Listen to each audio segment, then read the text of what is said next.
जय गुरुदेव। सभी साधकों का स्वागत करता हूँ मैं एक बार फिर से। और आज देखिए हम जिस विषय पर बात करेंगे वह सभी के लिए महत्वपूर्ण विषय है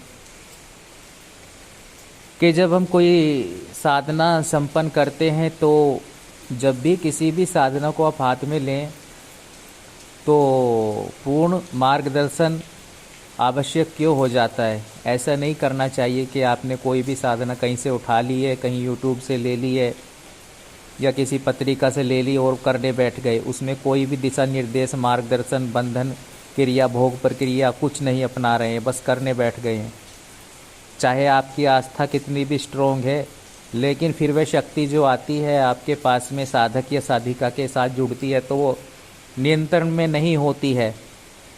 वो किसी भी रूप से आपसे जुड़ सकती है। और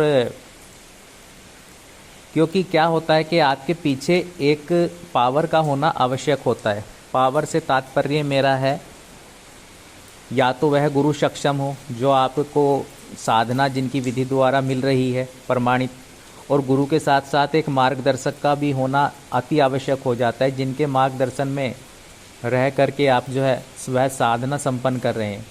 क्योंकि कभी कभी ऐसा हो जाता है कि गुरु से तो आपने शक्तिपात दीक्षा ले ली है, लेकिन कई सारी ऐसी प्रॉब्लमें चल जाती हैं कि गुरु आपसे वार्तालाप कभी कभी कर नहीं पाते हैं। इतना समय होता नहीं है, कई साधकों को देना पड़ता है। लेकिन कोई ऐसा व्यक्तित्व विशेष हो जिनके मार्गदर्शन में रह करके आप जो है किसी भी समस्या को उनके समक्ष रख सकें और उनके साथ में कभी भी जो है एक वार्तालाप आपकी हो सके। साधना काल में चाहे साधना के बीच में संपर्क स्थापित बना रहे, लगातार टच में रहें आप, तो वो भी कहीं ना कहीं ज़रूरी होता है। तो इसलिए अब देखिए कि कुछ साधनाएं कई हैं, शक्तियाँ कई हैं। चाहे आपको कोई महाविद्या की साधना कर रहे हों, चाहे आप बाबा भैरव की कर रहे हों, किसी यक्षिणी की कर रहे हों, अप्सरा की कर रहे हों, कोई भी शक्ति है। लेकिन जब केवल आप मंत्र के द्वारा करते हैं, केवल एक सामग्री ले लेते हैं, मंत्र के द्वारा करते हैं, कोई होता नहीं है, या तो आप शिव को गुरु मान लेते हैं या फिर कोई मार्गदर्शक भी नहीं है, तो फिर जो है परेशानी में कहाँ जाएंगे। और कुछ शक्तियाँ तो ऐसी होती हैं कि आपको अकेला कर देती हैं, क्योंकि साधनाएं ऐसी ही होती हैं। साधनाओं को जब आप करेंगे तो पूर्ण मार्गदर्शन में इसलिए हम कहते हैं कि ज़रूरी होता है। उसमें ऐसा नहीं है कि आप सोचें कि हमारा यहाँ पर जो है धन खर्च हो रहा है तो हमें क्या करना चाहिए, हम खुद से ही कर लेते हैं। वो वाली बात नहीं होती है। बात होती है उसमें जो प्रक्रिया अपनाई जाती है, और आप खुद से करके भी देख सकते हैं।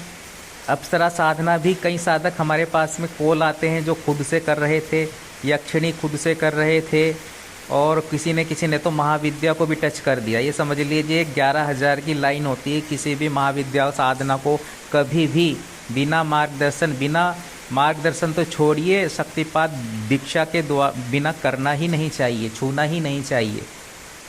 यह उन साधकों के लिए नहीं है, उन व्यक्तियों के लिए नहीं है जो नॉर्मल पूजन करते हैं।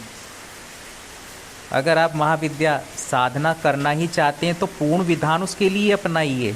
उसके बाद आप धूमावती, बगलामुखी, दक्षिण काली, महाकाली किसी की भी साधना संपन्न कर सकते हैं, निर्भीक होकर कर सकते हैं। उसके लिए प्रक्रिया अपनानी पड़ेगी। शक्तिपात दीक्षा के साथ साथ जो है साधकों को मार्गदर्शन में रह करके प्रक्रिया, भोग प्रक्रिया, ये जो अन्य प्रक्रियाएं होती उनके तहत रह करके साधना करनी होगी, तो वह सीधा शक्ति से कनेक्ट हो जाते हैं। अब इसलिए कई साधक मैंने देखे हैं जो साधनाएं करना शुरू कर देते हैं।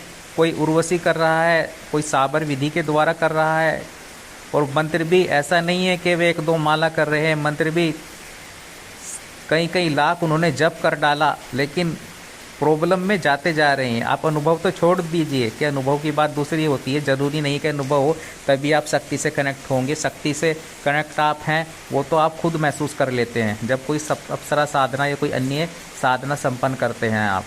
लेकिन तब क्या होता है कि आपके साथ में ऐसी क्रियाएं होने लगती हैं जो कष्टदायक क्रियाएं होती हैं।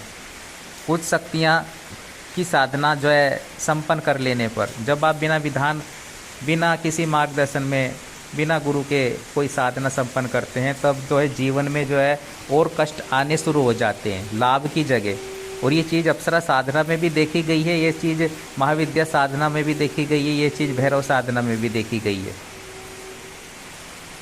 तो और प्रॉब्लमें आने लगती हैं, एक्सीडेंट कहीं कहीं होने लगते हैं, बीमारियां घेर लेती हैं, कष्ट घेर लेते हैं, बाधाएं घेर लेती हैं, धन का अभाव हो जाता है कि साधना कर रहे थे ये क्या हो गया, अब फिर आपको पता चलता है।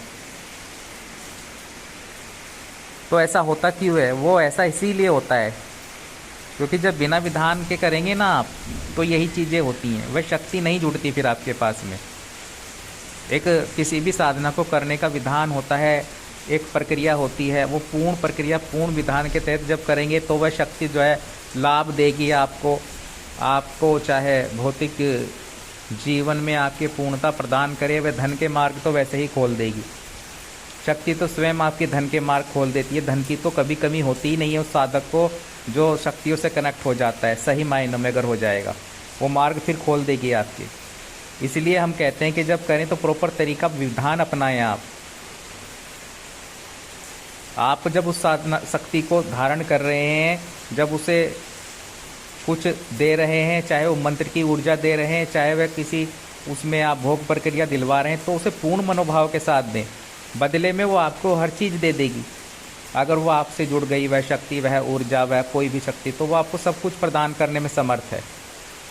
तो वह आपके भाव देखती है कि आप उसके लिए क्या कर रहे हैं मंत्र जप के साथ साथ। तो ये बहुत ही ज़्यादा ज़रूरी होता है हर साधना में।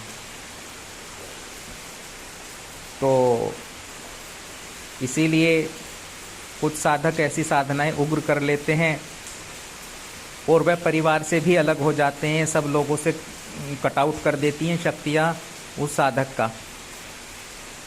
और ये देखा गया है कि अगर आप कुछ ज़्यादा उग्र या फिर ऐसी साधना करेंगे कि जिनमें विधान अपना नहीं रहे हैं, तो अब आप एकांत अकेले हो जाएंगे, सब लोगों से कट सकते हैं पूर्ण रूप से। तो ये देखना बहुत ही ज़रूरी होता है कि जो साधक साधना कर रहा है उसके जीवन में हर प्रकार से पूर्णता होनी चाहिए। साधना का मतलब यह है कि आप ऐसा ना हो कि आप कोई साधना मैं आपको बता दूं और आप अकेले हो जाओ, एकांत में चले जाओ, वैराग्य अपना लो, सब कुछ छूट जाए आपसे, घर छूट जाए, गृहस्थी छूट जाए, मित्र छूट जाएं, तो ये सब क्रिया होगी तो फिर वह साधना किस काम की है। जो श्रेष्ठ मित्र हैं, जो श्रेष्ठ व्यक्तित्व हैं, वे आपके जीवन में जुड़े, वे आपके जीवन में आएंगे। जो गलत हैं वे तो निकलेंगे ही। ऐसा भी होता है कि जब आप कोई साधना करते हो, किसी शक्तियों की से कनेक्ट हो जाते हो, तो जो जीवन में आपके छुपे होते हैं, शत्रु होते हैं, वह सामने आ जाते हैं, उनका एक रूप सामने आ जाता है, वे जीवन से स्वयं ही निकल जाते हैं। और जो सही व्यक्ति होते हैं, जो आपके लिए हितकारी होते हैं, वे जुड़ते हैं आपके जीवन में। तो शक्तियाँ ऐसा भी कर देती हैं। तो आप अपने जीवन में जो है अगर पॉजिटिव शक्तियों से जुड़ेंगे तो निश्चित रूप से आपके जीवन में जो है पूर्णता आप प्राप्त करोगे ही करोगे, साधना सिद्धि के साथ साथ। तो वैसी ही साधना करनी चाहिए, चाहे वह अप्सरा हो, चाहे वह कोई भी साधना हो। तो इसलिए जो उसमें विधान होता है वह एक बार आप अपना लें। हम क्यों कहते हैं? हम इसीलिए कहते हैं कि आप उसे अपनाएं विधान को। पूर्ण विधान के तहत जो है कोई साधना संपन्न करेंगे तो फिर प्रॉब्लम में नहीं पड़ेंगे। तो मैं इसीलिए कहता हूँ कि मैं किसी अपनी तरफ से नहीं बोलता हूँ, मैं अनुभव के आधार पर बातें रखता हूँ आपके सामने।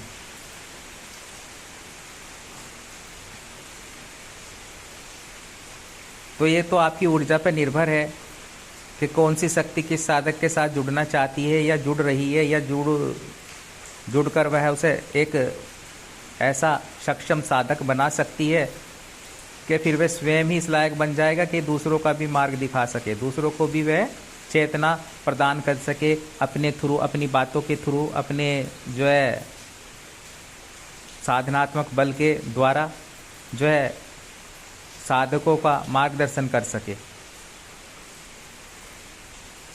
अब कुछ साधक, इसीलिए मैं कहता हूँ कि बिना मार्गदर्शन कितना खतरनाक हो सकता है साधकों के लिए।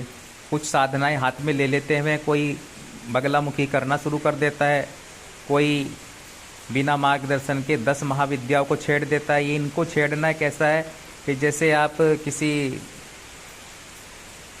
वो बोलते हैं ना कि उनका छत्ता होता है, जो एक मधुमक्खी होती है या वो छत्ता होता है, तो उसमें हाथ दे रहे हैं तो वहाँ डंक पड़ेगा ही पड़ेगा, वहाँ आपको कष्ट होगा ही होगा जब तक सुरक्षा नहीं अपनाएंगे। क्योंकि जितनी भी महाविद्याएं हैं अपना आप में तीक्ष्ण होती हैं, 10 की 10 महाविद्याएं। कुछ साधक तो ऐसे देखे हैं कि बिना दीक्षा बिना शक्तिपात के ही इनमें बैठ जाते हैं। और अगर मेरी बातों को वो सुन भी रहे हैं तो ये उन्हें महसूस हो जाएगा कि कितना कष्ट जीवन में आ गया है। अगर आप छेड़ोगे इन शक्तियों को और बिना मार्गदर्शन के छेड़ोगे, बिना किसी जो है विधान के तहत करोगे मंत्र जब, फिर आप देख सकते हो कि आपके जीवन में कितना अधिक कष्ट है, ये आप स्वयं अनुभव कर सकते हो। कोई मार्ग नहीं खुला, सब धन के मार्ग बंद हो जाएंगे, शत्रु घेर लेंगे, चारों तरफ से बीमारियां आपको घेर लेंगी। वो इसीलिए होता है आपके जीवन में। फिर कहते हो कि ऐसे कैसे हो गया, मैं तो माता की साधना कर रहा था, मैं तो माता को भक्ति भाव से बुला रहा था। अरे भाई, आप विधान कहाँ अपना रहे थे? माता को क्या छोड़िए आप, वहाँ तो आपको जाना ही नहीं है बिना शक्तिपात दीक्षा के, बिना मार्गदर्शन के। फिर आप अपना नॉर्मल पूजन कीजिए। मैं कहता हूँ कि दिया बाती करिए नॉर्मल, फिर साधना नहीं करनी है। साधना तभी करनी है जब आप गाइडलाइन में करोगे, जब कुछ आप प्राप्त करना चाहते हो, अपनी ऊर्जा के माध्यम से उन शक्तियों को अपने सामने प्रत्यक्ष करने की कामना रखते हो, बुलाने की, और वही विधान अपना रहे हो, उन मंत्रों का आप उच्चारण कर रहे हो जिनसे शक्तियाँ प्रत्यक्ष होती हैं साधक साधिका के सामने, चाहे वह अप्सरा हो, चाहे वो महाविद्या हो, चाहे वो भैरव जी हो। फिर कष्ट तो होगा ही, फिर परीक्षा तो आपकी लेंगे ही वे। और उनके साथ में अन्य शक्तियाँ भी चलती हैं, कोई वही नहीं है। उनसे तो कनेक्शन आपका बाद में जुड़ेगा। सर्वप्रथम तो जब आप उनके गण ही आपके पास आएंगे, उनकी गणिकाएँ ही आपके पास आएंगी, तो उनसे सामना होगा आपका। वे देखेंगी आपको, वो परीक्षाएं लेंगी। माता की परीक्षा तो बड़ी हार्ड होती है ना, वो तो बाद में आएगी फिर। तो ये सब चीज़ें होती हैं, तो आपको प्रसन्न करना होता है मंत्रों के द्वारा भी, और भोग प्रक्रिया के द्वारा भी शांत करना होता है। ये जो गणगणिकाएँ होते हैं इनको, मंत्र तो आपका उस देवी तक जा रहा है, मंत्र तो आपका उस इष्ट तक जाता है, वह तो ऊर्जा संबंध स्थापित करने के लिए। लेकिन जो इनके साथ शक्तियाँ चलती हैं, जो सेवक चलते हैं, वह तो उनको तो आपको देनी ही होगा, भोग भी देना पड़ेगा, क्रियाएं भी करवानी पड़ेगी। जो तामसिक भोग जाता है उसमें तामसिक भोग देना पड़ेगा या दिलवाना पड़ेगा।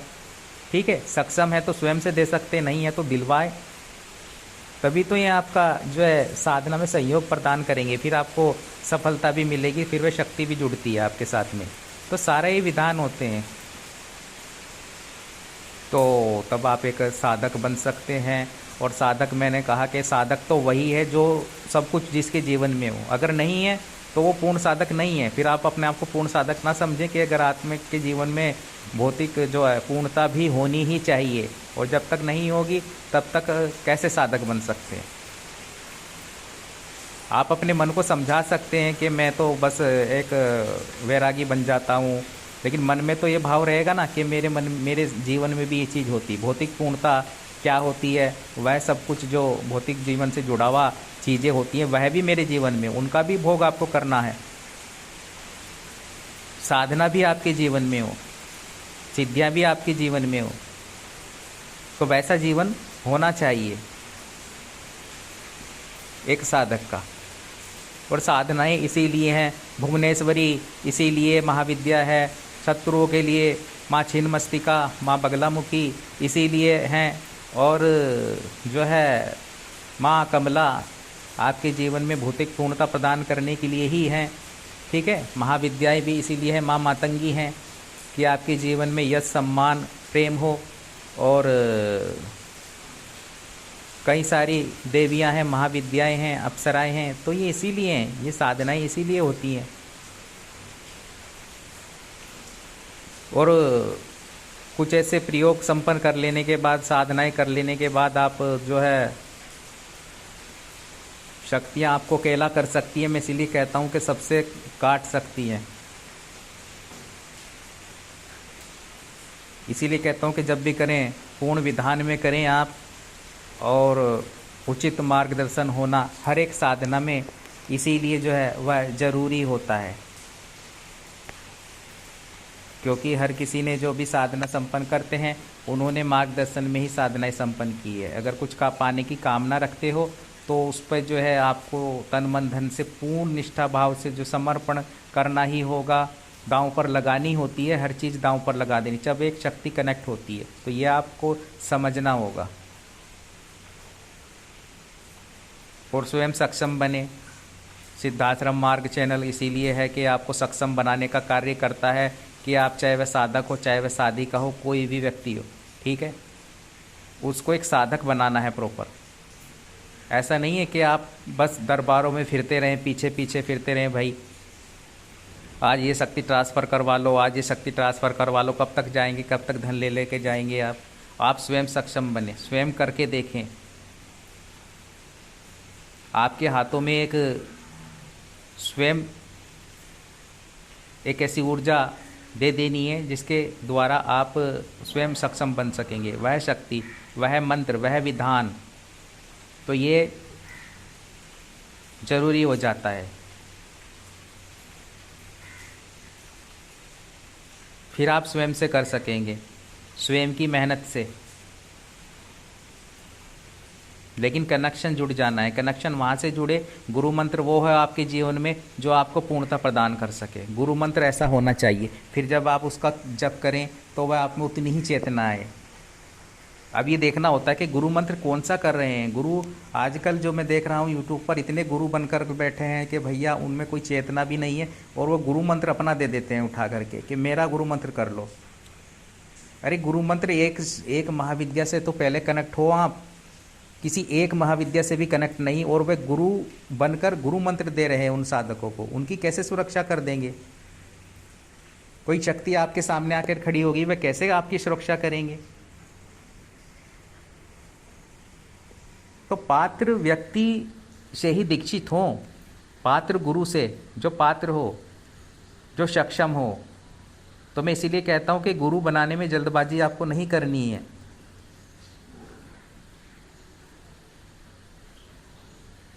तो जहाँ से आप जुड़ रहे हैं, अगर वह जड़ ही जो स्ट्रोंग होगी तो फिर आगे जा कर के जो है सक्षम बन सकेंगे। तो ये बात आप ध्यान रखें।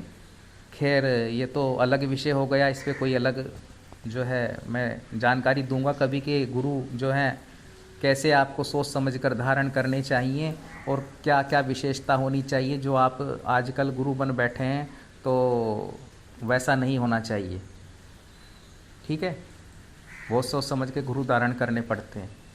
और आज का विषय वीडियो थोड़ा लंबा हो जाएगा, तो मैं यही कह रहा था कि जब भी कोई आप साधना संपन्न करें, पूर्ण मार्गदर्शन में इसलिए आवश्यक हो जाता है। कोई भी साधना करने ना बैठ जाएं, कहीं से लेकर के ना बैठ जाएं, कहीं यूट्यूब से कहीं से उठा लिए बस करने बैठ गए हैं और फिर प्रॉब्लम में पड़ जाएंगे अगर उसमें कोई विधान नहीं अपनाएंगे आप।